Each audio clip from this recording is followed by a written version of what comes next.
This podcast is brought to you by Craft Beer and Brewing Magazine for those that love to make and drink great beer. Learn more online or subscribe at beerandbrewing.com or find us on social media at Craft Beer Brew.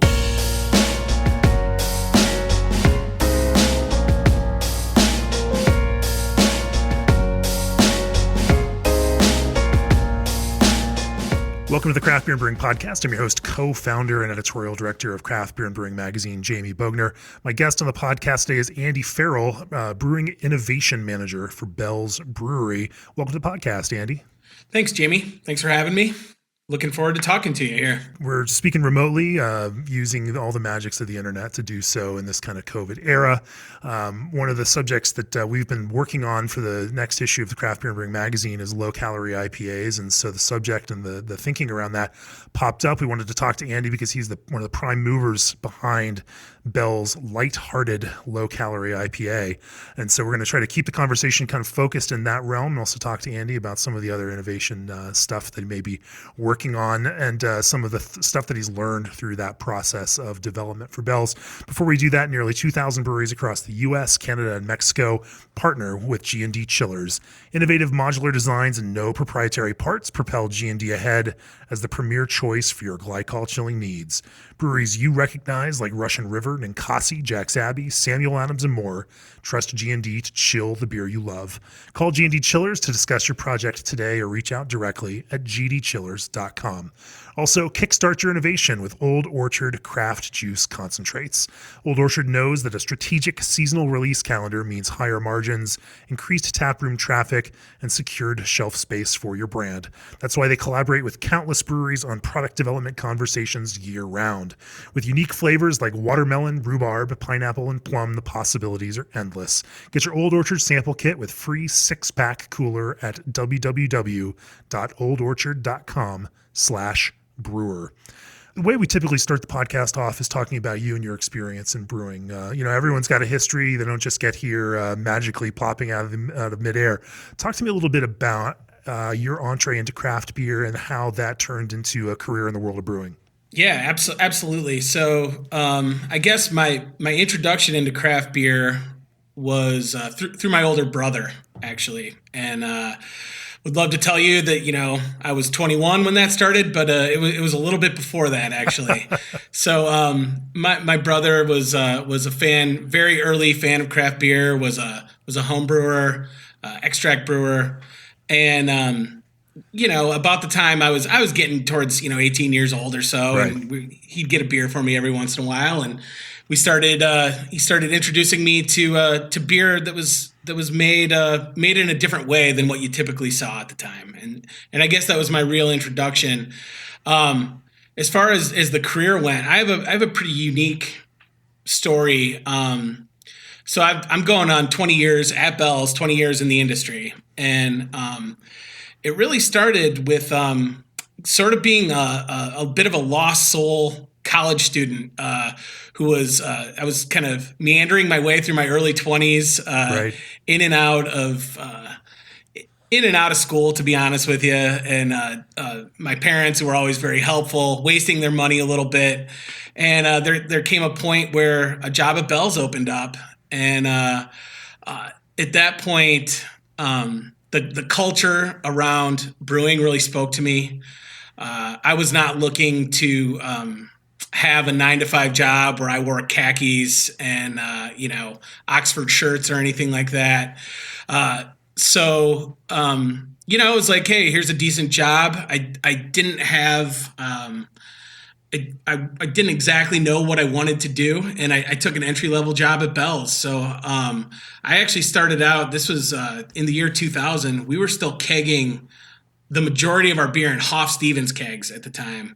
And my first job at Bell's was hand washing Hoff Stevens kegs on a three vessel keg washer. So it's a history of paying your dues. Oh yeah, it was glorious. What a job that was. How'd you segue into the brewing side of the Bell's business? So at the time, we were packaging. We were kind of doing. You would kind of do everything. At the time, I don't know how familiar people are with our brewery.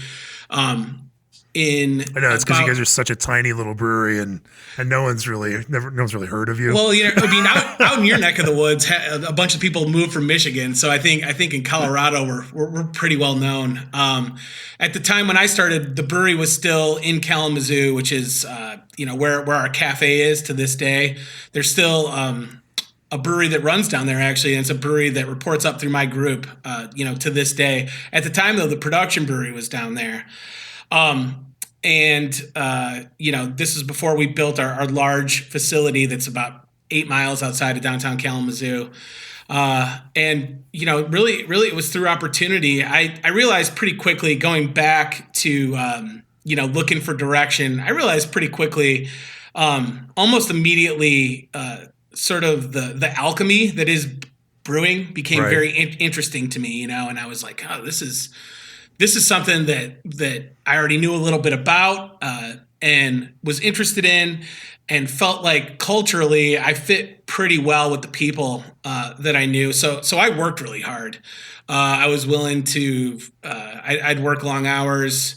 I would do the shitty jobs. I would do all that kind of stuff. And about 18 months or 2 years in. It was about 18 months into my job there. I had. As working in packaging, I started and kind of was a leader on our first automated keg line, and an opportunity opened up in our fermentation cellar, our department, and I had worked really hard. I had talking to the people that were running our brewery at the time. I was very interested in moving up, and an opportunity happened there, and I started working in the cellar, and that was in the spring of 2002. And after that point, everything just kind of took off from there. So talk to me. How long have you been in this position as innovation manager? Innovation manager was a position that. So I'm the first innovation manager in Bell's. It was a position that did not exist before I took it, and I guess I've been in this position now for about 4 years, just over 4 years. Initially.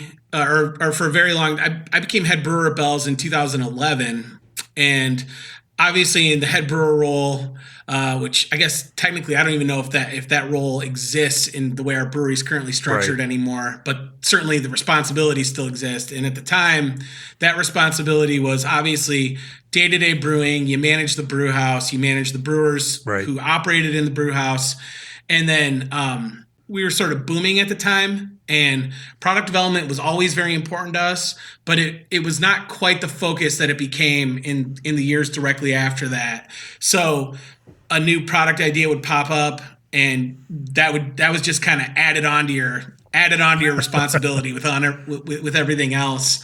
At this point now, we've got our original brewery we call B1 that's located at our cafe. That brewery has a 15-barrel and a 3-barrel brew house, and then we built a state-of-the-art pilot brewery at the production facility that's been going for about 2 years.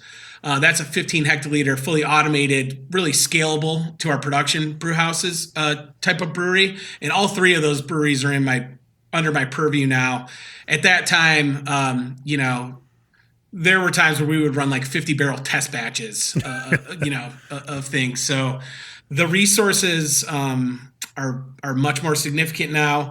And in a lot of ways, I think the timing of the creation of this role had to do with the idea that we recognized we needed a space like the pilot brewery that we've built to start figuring this stuff out.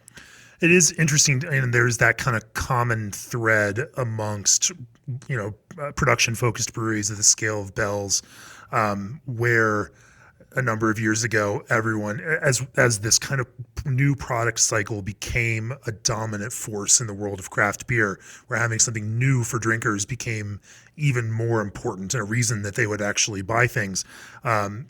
A lot of folks, made that kind of investment, created those kinds of positions, built those kinds of, innovation kind of breweries, just to speed that process up. Talk to me about some of the early projects that you worked on and some interesting things that you may have learned in the process on some of those early product development projects. Sure. Yeah. I think it's interesting just to echo the point you made previously. I think when you think about where breweries of our size, kind of that weight class, where we were before this new product cycle really kicked into high gear, we were all at a point where everybody was booming, everybody was growing a ton, and just getting the beers that you already had in your portfolio out to everybody that wanted them was the challenge. And I think what you saw in the late aughts, early 2010s were people investing in capacity, at that point, and taking their breweries to the next level in terms of capability to produce volume. After that, once you get that rectified, then it's time to focus on the new products thing. With your other question, where I really started cutting my chops on developing new beers was during a period I had transitioned into being working in the brew house. So I was a shift brewer in the brew house. This was in about 2007, and my boss at the time, Ken Bailow, he was the head brewer at the time, and we oversaw the B1 brewery as well, which had become the pub brewery. It was a 15-barrel pub brewery, not super focused on new brands at the time, more focused on maybe supplying the pub with portfolio beers, whatever. And in about 2008, I got an opportunity to start going down there and working with another brewer, a great friend of mine, who was kind of running the show down there. And that's really where we started cutting our chops on some of this new product stuff and developing some interesting beers, and a lot of things came from there. Trying to think of some of the projects. Certainly, the early days of a lot of people don't know that we've had a sour beer program at our brewery for right.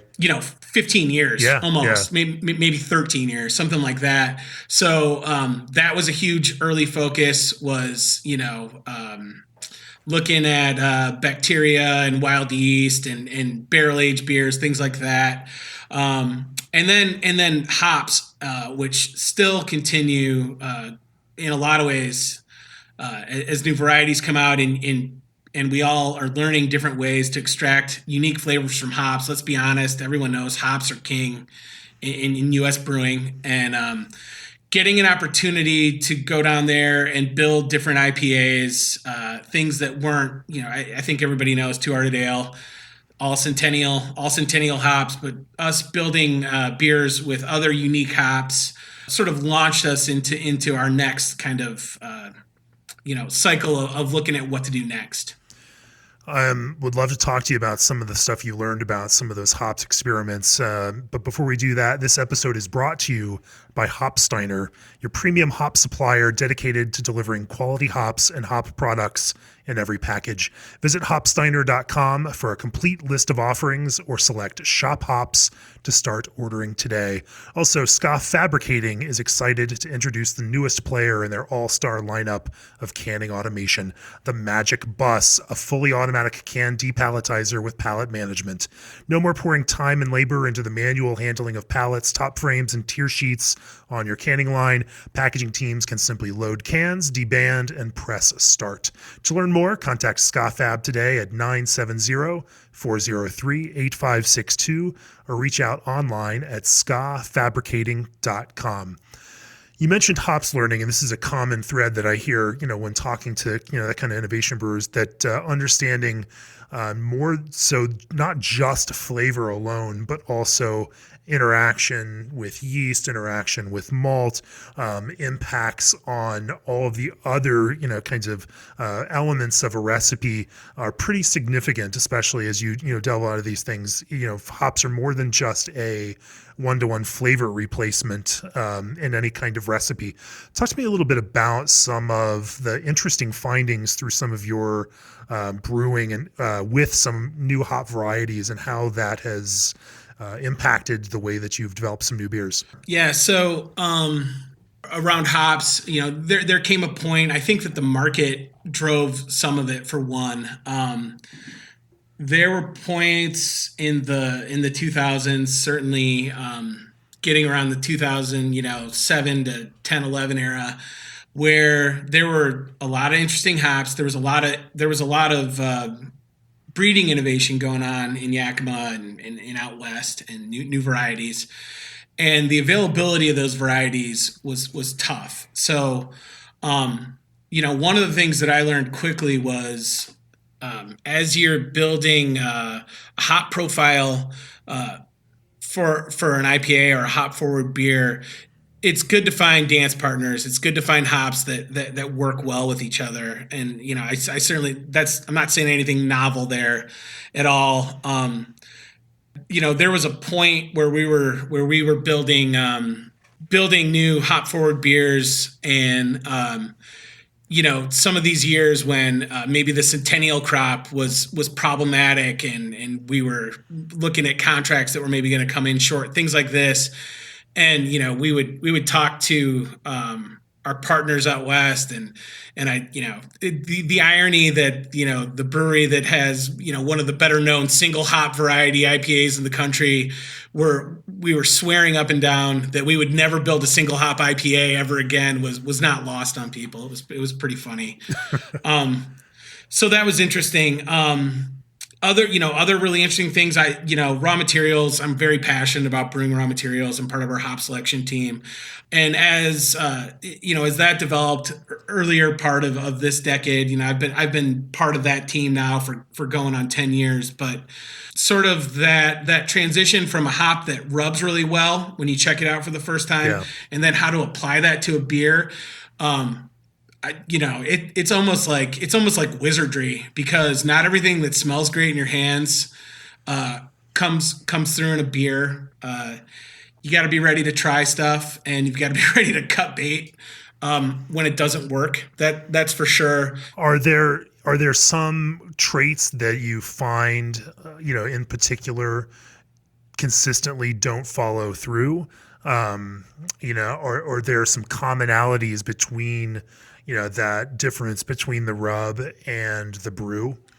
I think the biggest thing that I would say there, we have found some commonalities in hops that we've really liked rubbing that don't necessarily translate well to hop forward beers. One of them is maybe the impact of the hop is not as high. There's this hop character. My boss John Mallett and I, there's this hop character that we love when we rub hops. It's like this light lemon cleaner type thing.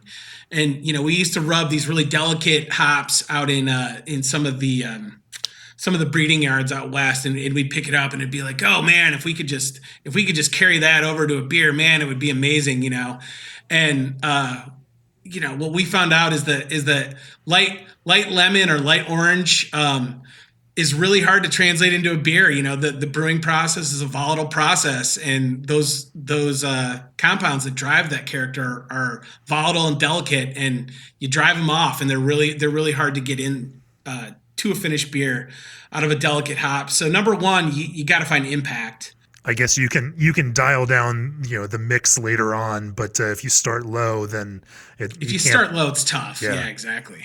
So impactful is important. And then after impactful, I think it's really about, in some ways, it's about personal preference. We like hops that carry a good amount of fruit. We like tropical fruit. We like the pineapple and the mango and the guava hops, just like everybody.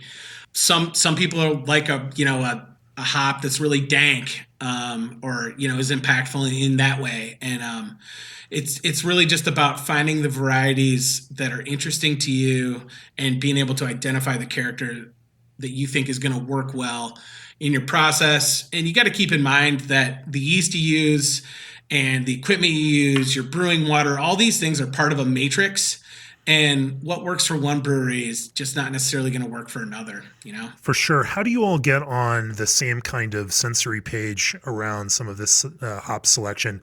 Obviously, you're right, it is a personal process, but at the same time, you want the beers from Bell's to have a Bell's character to them, and you want that kind of character to be understandable both to consumers and through the staff in the brew house. How do you build that kind of common page for you all to sit on? Sure. So in terms of like the selection group, making sure the selection group is on the same page. Sure. Yeah. And then even the validation process later on, once people are once those are in the brew house, figuring out if they are what you thought they were when you selected them initially. Yeah, that can be that part is particularly tricky when you're talking about you know, small amounts of experimental hops that you bring in to do experimental Right. brewing. We do a good amount of that in our pilot brewery and particularly at our pub brewery. We're playing with hops like that all the time. In terms of kind of commonality around selection, that was a really interesting process. John and I, John had been going out there. He's obviously been going out Sure. there far longer than I have. I think Centennial is probably the easiest way for me to talk about it, because what happened when we started selecting Centennial together is that we slowly started to build a lexicon, and it would be like, this smells, this is, oh, that lot had a bunch of cherry, that lot had a lot of pine to me, whatever it was, and we would kind of kick that back and forth to each other, and eventually we built almost, we built a lexicon for 2 to 4 of our most important hops that we select and we buy the most of. We actually have attributes that we score together. So we'll select blind. We do, all the grower codes are available, pick dates are available. We don't want to know any of that because we've been going out there long enough that it'll bias us. And what we like to do is we select and then we score the attributes and we talk to each other about it afterwards and get on the same page. There's some negative attributes that we look for as well. Mm-hmm.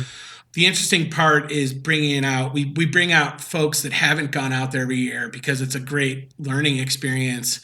And there is a ton of value in doing that. We tend to bring out people that we know have a good eye towards sensory, people that have, that skill, that lexicon, and then we bring them out. And I mean, in some years, you'll have someone who's never done a rub with you before. He'll point something out to you, and it'll be really enlightening. You're like, man, holy shit, I never thought of that. So that's been really interesting, I guess. Back to the question about when they come back to the brewery, with our big hop varieties that we bring in, what we'll do, we'll get them back. Obviously, depending on things like HSI, other things that hop drive stability index. Yeah, exactly. Depending on when they need to be pelleted, things like that, will drive how quickly they get back to the brewery. When they get back, what we'll do is we'll probably run a production trial where we dry hop with the new lot and do some comparative sensory there. And then it's usually a slow transition if we have some of the remaining year left over, that as we validate through our sensory program that it's good, it's true to type, hey, maybe even more impactful because the hops are fresher, then it's time to start transitioning the previous year's hops into like a hot side application and then transition into the new crop. And you blend then between those crop years, or? What we tend to do, it depends. Sure, We'll have like rabbit hole conversations with a few of us that are involved in it. Just go down, go way down deep on it. Yeah. But what we tend to do is that when we get the fresh hops in, we validate the dry hop character to make sure that is true to type and not markedly different. Once we do that, we think of the fresher hops as the better hops for dry hopping, and it will be a blend, and the blend will be current year or most current year using the dry hop, and the year previous could be used in a hot side application, whether that's, these days we're throwing a ton of hops in the whirlpool on most of our IPA recipes and less in the kettle than ever. Yeah. But that's, that's sort of the way we do that. So that's an interesting point. I'm curious about that. Obviously you want to keep the brand, what consumers feel the brand is consistent, but you're obviously also changing, the process around that. And how do you manage that shift over time? Yeah, I mean, that is, it is really tricky. In terms of managing, you think about brewing, in particular, our malt and our hops, and those are agricultural products, obviously, and different conditions in different years, make them different. So, what we do, we really do believe that the way we select our hops is paramount to the consistency of our beer. And that's why we invest the time. We're not one of these breweries that's out on the West Coast. We're not even in the mountains, and able to just jump over there. For us, it's a good haul across the country. We're not out there all the time. Right. So talking, we've certainly gotten to a place where we buy a lot of hops from suppliers. We know farms that we buy. We do some direct relationships with farms, and talking to our suppliers and farmers about what we're interested in is important as well. And then the hope is that year in, year out, you find things that are in the same vein and that you can transition smoothly. I will say that over the last number of years, the crops out there have gotten very consistent, and personally, we've seen consistent quality across the board that makes it a lot easier. There's been a lot of infrastructure investment, particularly in Yakima, Idaho, and Oregon, and the hop industry is really up their game. There's just no doubt about it, and that makes our jobs a little easier, I guess. For sure. That's a bit of a sideways answer. I'm really curious about how, in a sense, as you mentioned, you're pulling hot side additions out, pushing more into the whirlpool rather than earlier on the hot side, and potentially also dry hopping more. Is there a greater appreciation on the consumer side for the aromatic qualities of those hops? Sure. How is the overall usage of hops? Because when you start doing that, you're moving away from pure bitterness, or you're changing the kind of perception of the bitterness. Consumers are all very attuned to now that quality of bitterness and the kind soft of bitterness, and that ragged kind of rough bitterness that might have been okay in the aughts is just not cool these days. But that also means potentially you increasing the amount of hops that you use. And for a company like Bell's that makes as much beer as you do in this kind of style, like, those all have major impacts. Talk to me a little bit about some of that shift that you've seen. Sure. So, in terms of Two Hearted, I'll tell you, we have not changed that. Yeah. For that beer. And I think one of the reasons we haven't had to do that is that Two Hearted was always it's a very balanced IPA, So it's a repeated position in 1, 2, or 3 in our craft beer and brewing reader poll of favorite beers. It's been there every single year, and one of those top positions is certainly testament, and not just for us as Imergy and others as well, is testament to the overall quality and consistency of that beer for sure. So there's a balance there. It was never an overly bitter beer. Another thing, that I'll tell you about Two Hearted that really jives well with where hops or hop forward beers have gone in the modern context is our dry hop timing for that beer was always earlier than most people did it. We've always been a primary fermentation dry hop brewery, and what we've found is some of the other techniques that people utilize for us does not, and again, it could be matrix dependent based on the way we build our beers, who knows, but we don't get the hop character that we're looking for. So, when I think about some of our newer brands, we're definitely doing even earlier dry hopping than we had before, some of this double dry hopping stuff, staying away from the kettle entirely. But when you think about Two Hearted, the hops were always going in at about 96 hours into fermentation. And the reality is the interaction of the hops, of those hops and the yeast, have always been a part of that beer. Now, you compare Two Hearted in the modern context to these juice bomb IPAs, by no means is it that. Sure, we all know that it's not that. But I do think that some of that, some of almost like the intangible quality of that beer has been driven by the fact that was always our process. As far getting on to the comments about modern IPAs and how they get built, when we're building new beers, like in the pilot brewery, we're messing around with IPAs all the time, and most of the recipes that I'm putting together, if there's anything going into the kettle, in fact, I don't know if I don't know that I've written an IPA recipe with hops in the kettle, a new one, within the last couple of years. Lighthearted does have it has a minimal amount of alpha going in to the kettle, so minimal hop strike. About 20% of the alpha goes in the kettle. The rest of it's whirlpool on this one too.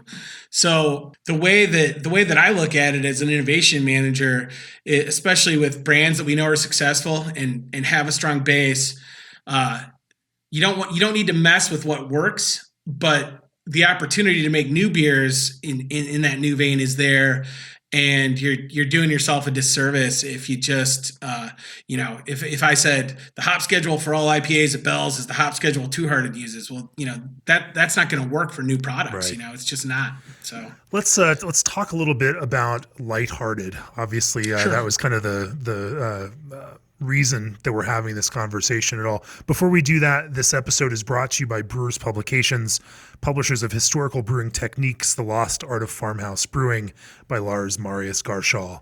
Equal parts history, cultural anthropology, social science, and travelogue.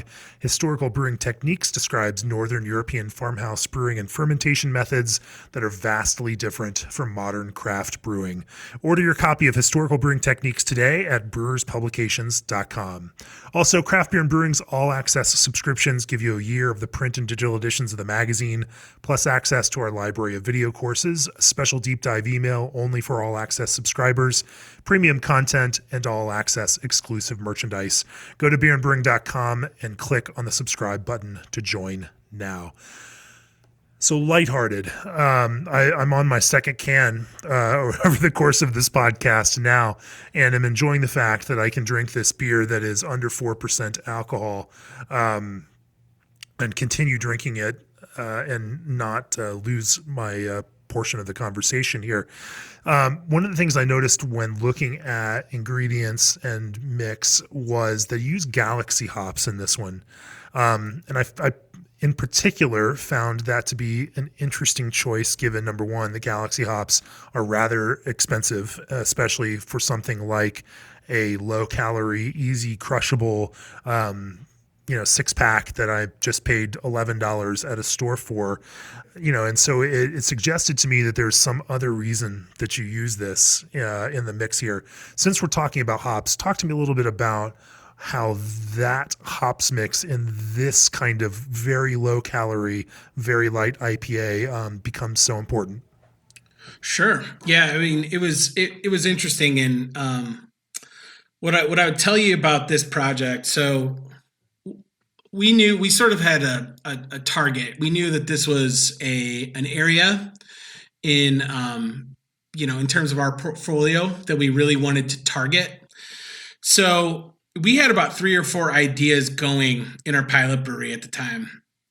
And one of them was what the working title was, like Juicy Session IPA. And in that beer, I had Galaxy along with a couple other really, really nice hops. And the beer was really nice. And it kind of came down to, the decision to move ahead with Lighthearted. There were a lot of factors in there. And when it happened, the initial run we had done at Lighthearted, I had kind of brewed that beer prior to us fully committing to the low calorie sort of idea here. Okay.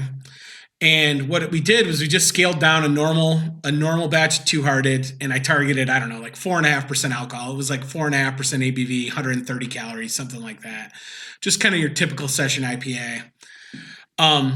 And what I found with that beer, and we all tended to agree, it was a little bit hollow. It just didn't have.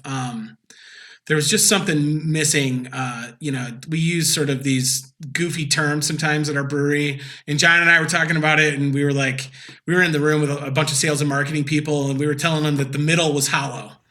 And they're like, "What in the fuck are you, what are you talking about?" And we're like, "Just trust us. The middle's hollow on this beer." So, when we had kind of honed in on the idea that we wanted to do Lighthearted, as much as anything, I had been working with a supplier. I love Galaxy for one, and have actively really been trying to look for a way to implement it into one of our beers.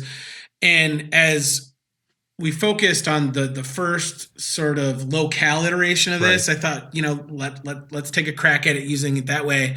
And what I found is that it really elevated the hop character overall. There's still a good amount of Centennial in this beer. You have to be really, really careful with the amount of hops that you use in a beer like this. You think about, your typical IPA these days goes over 6% alcohol, and people are dry hopping these things at minimum probably 2.5 pounds, all the way up to 5 pounds per barrel, maybe for some of the juicy brewers. And what happens with a beer like this in particular is that some of the non-traditional hop bittering compounds, like the actual components of the hops themselves, as you dry hop with them, will leave around, can leave too much earthiness or too much bitterness. Hop burn is probably a pretty common term that people use for it. So what I found with this one was the need to use a subtle hand. Yeah, when you say subtle, how subtle are you talking? In terms of like how much?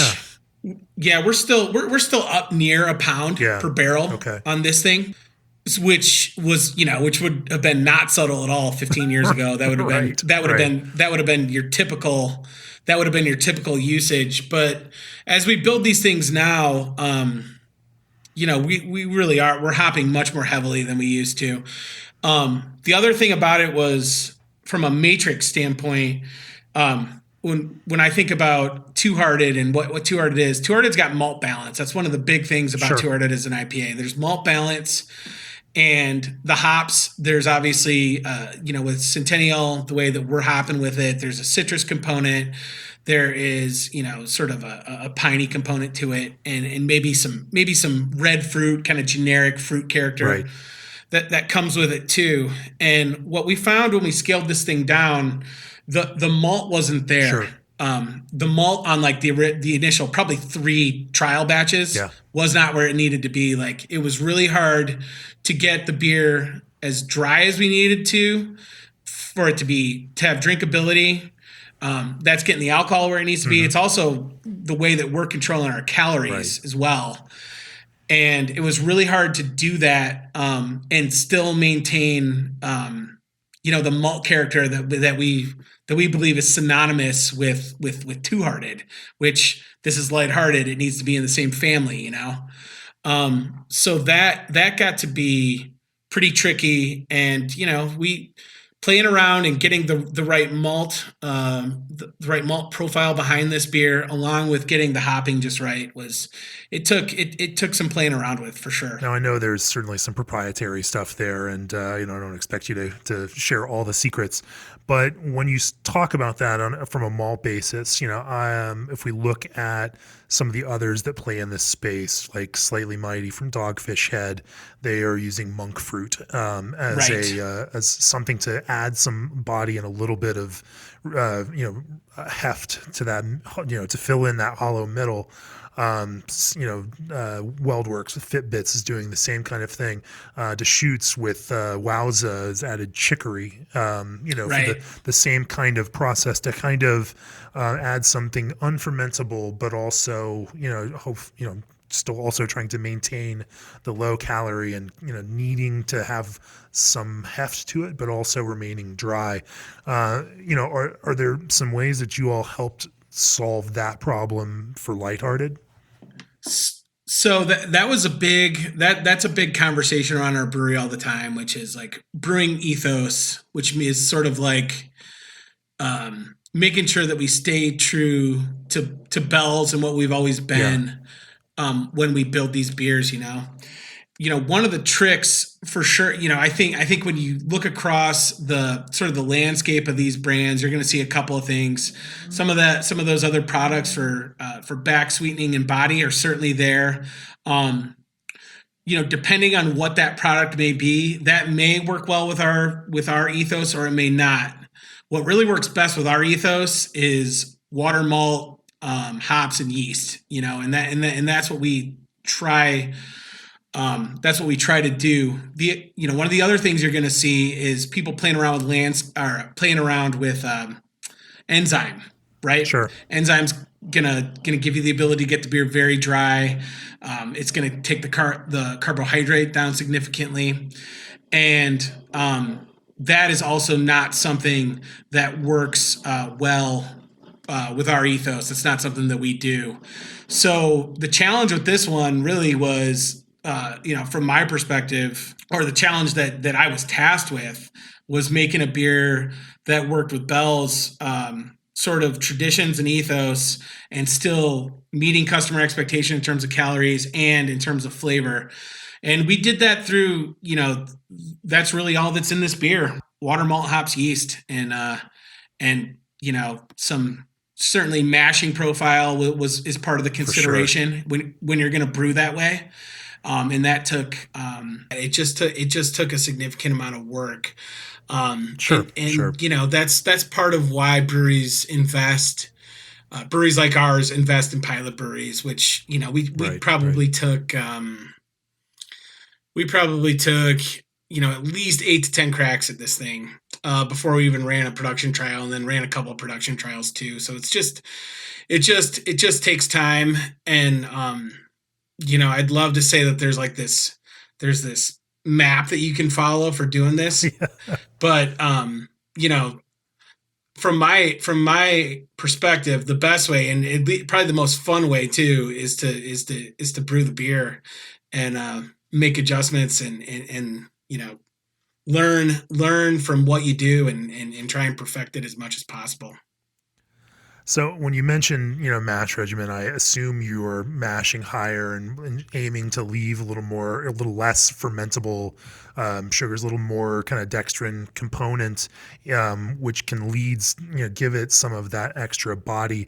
Are there malts in particular that you also find, even types of, two-row or pale malt or whatever you're using in this, that are more beneficial than some others? Yeah. So one of the unique things we do at our brewery is our base malt is a blend of a lower color two-row, like American two-row malt, and a pale ale malt. It's malted by an American malting company, but done more in that traditional sort of English pale ale malt kind of tradition. A little higher color, more toasty flavor, that kind of thing. Yeah, there's a solid orangey kind of light orangey color to this beer that is definitely a little deeper in tone than you might find from some of its contemporaries in the similar category.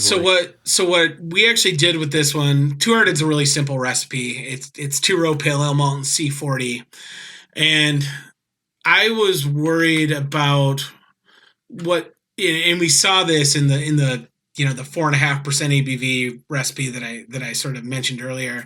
Going with that exact malt profile left the hollow middle, and the crystal malt where it sat at that percentage was a little more,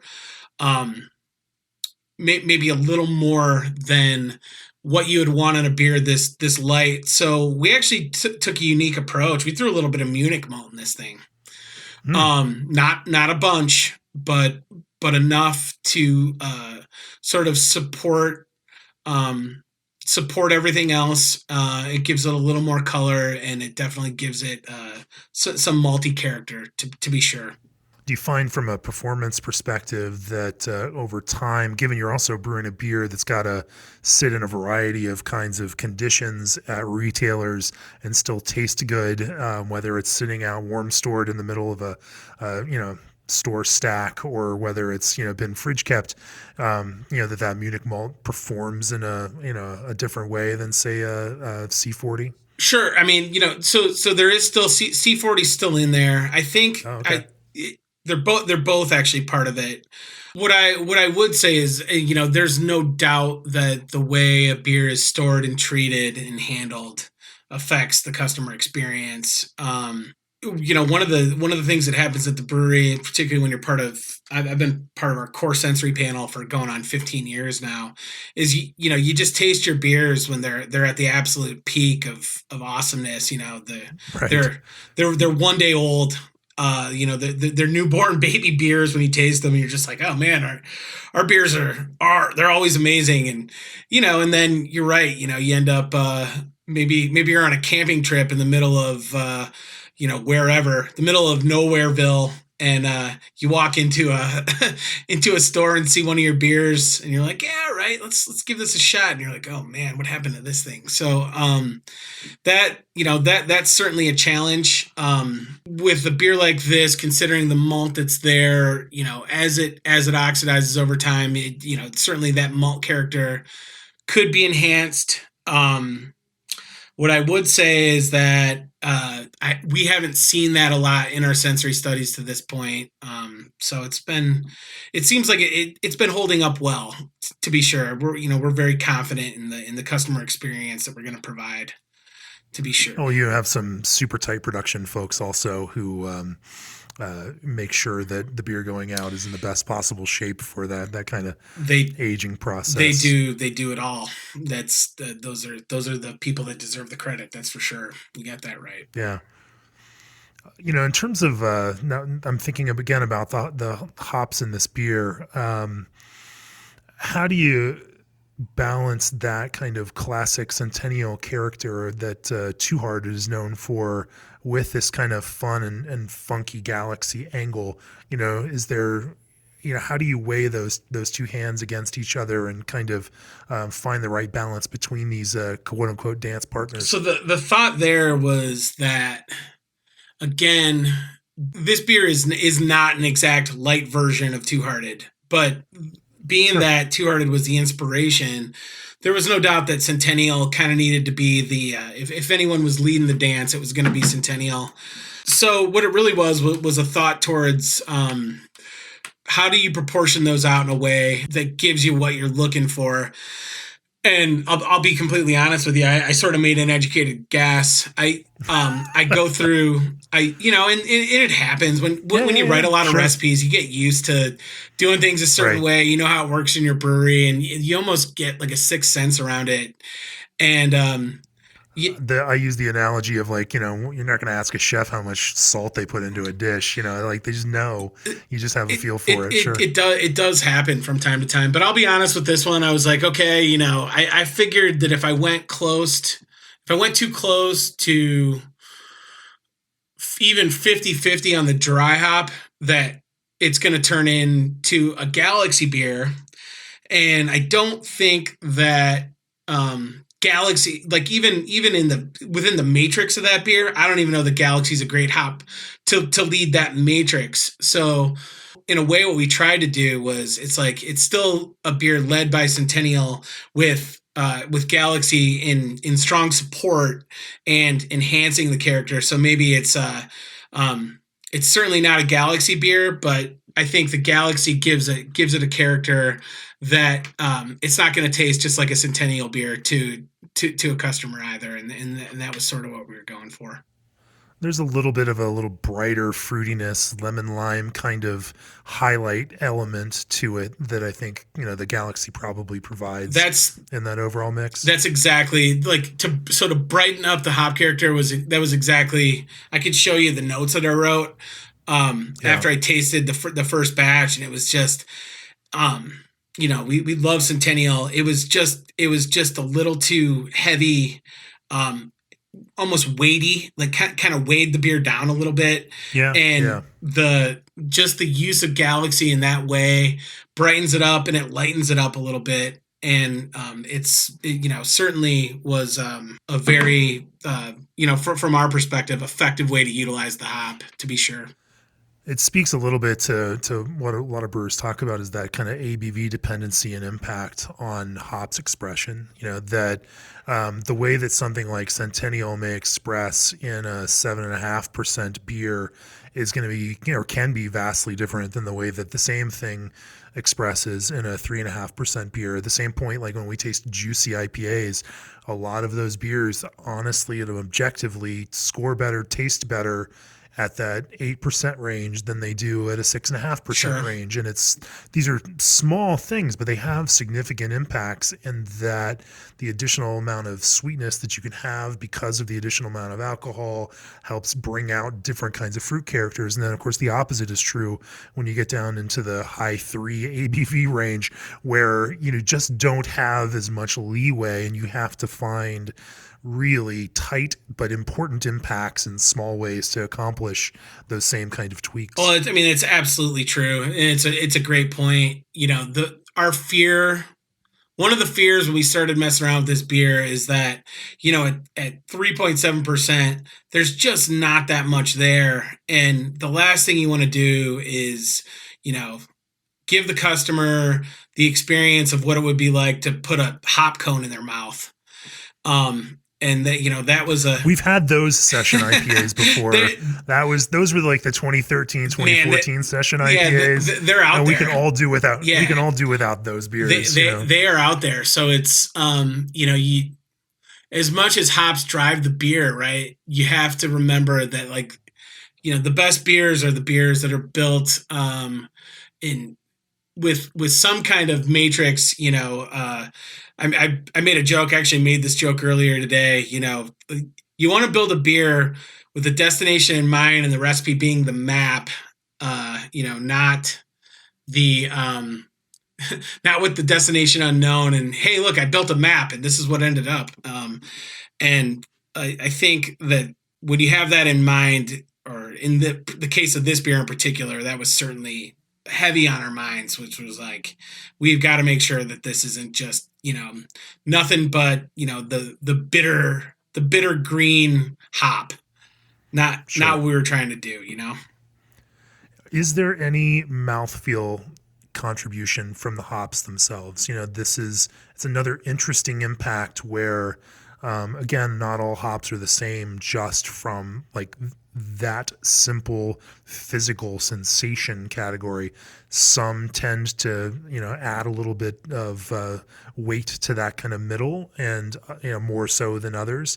Was that a consideration at all in this? It certainly is, and not so much by variety, not so much like recognizing a variety for having that, but I would go back to the amount of hops used. If you have it at the right spot where you use the right amount of hops, that maybe that little bit of green can almost be a body enhancer, right? But when you go too far, it goes over the edge really quickly. It's like it falls off a cliff, and then you're left with not particularly drinkable and not what you're looking for. Not balanced. Right. Beyond Lighthearted, are there other experiments that you have been working on lately that have given you some learning moments or changed your mind about certain processes or ingredients, or been counterintuitive that you found really interesting? Well, yeah, we're always working on a lot of stuff.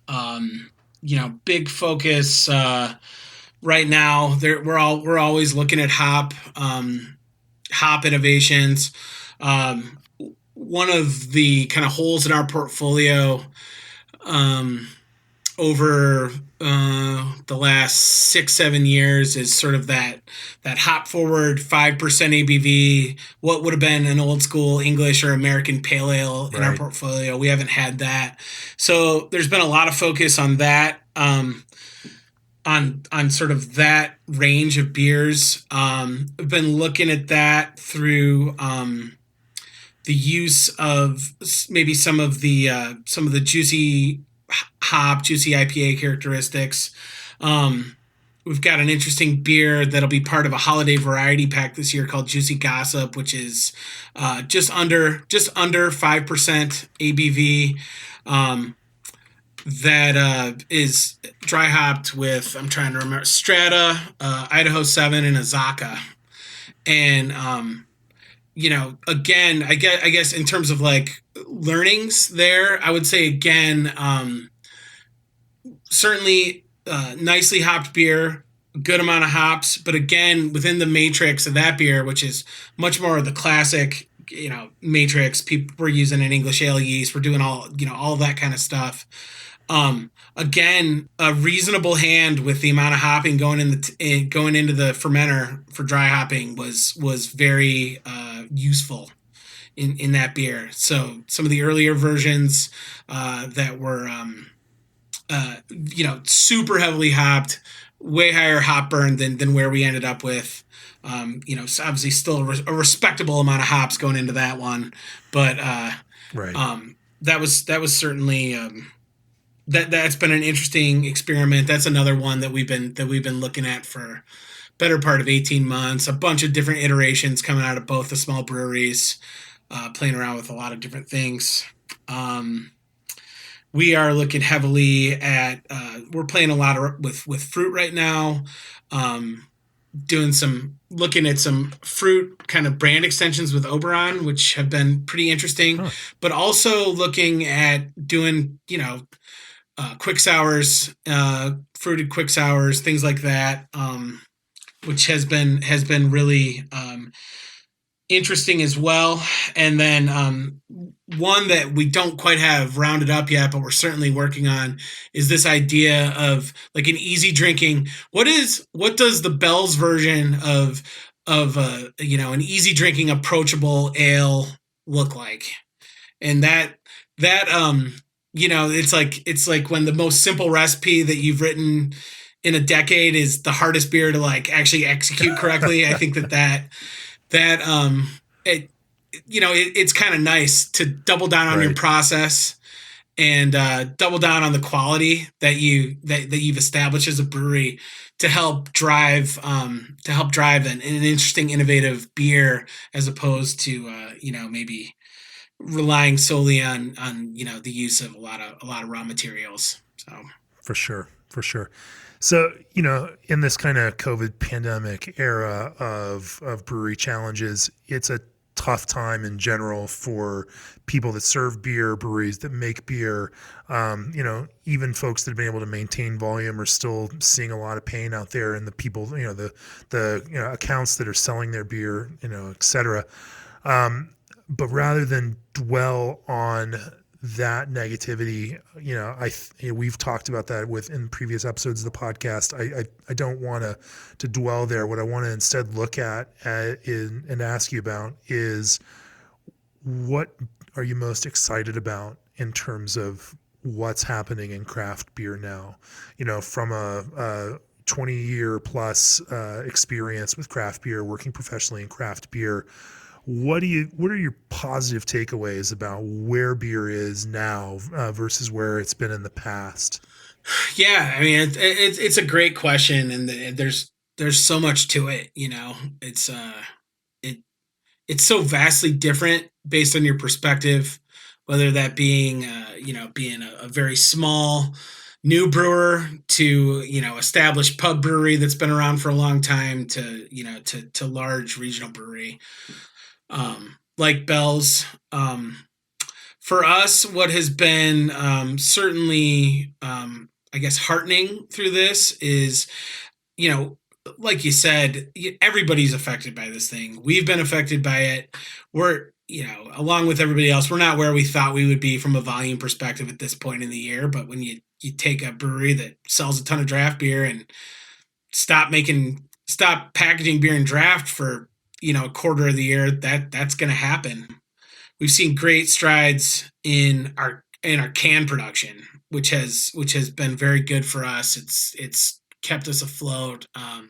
The level of commitment from our packaging team and our folks on the can line in particular has been amazing, because as this thing hit and it was time for folks to, a lot of people, myself, I mean, I'm at home right now, I'm in my son's room. I'm not in the brewery all the time right now, but there are people that are going in there every day. And as this thing hit and it was time for, most people are thinking, I'm going home and I'm not going to leave my house for 3 months. There were a group of people that came in and took on more.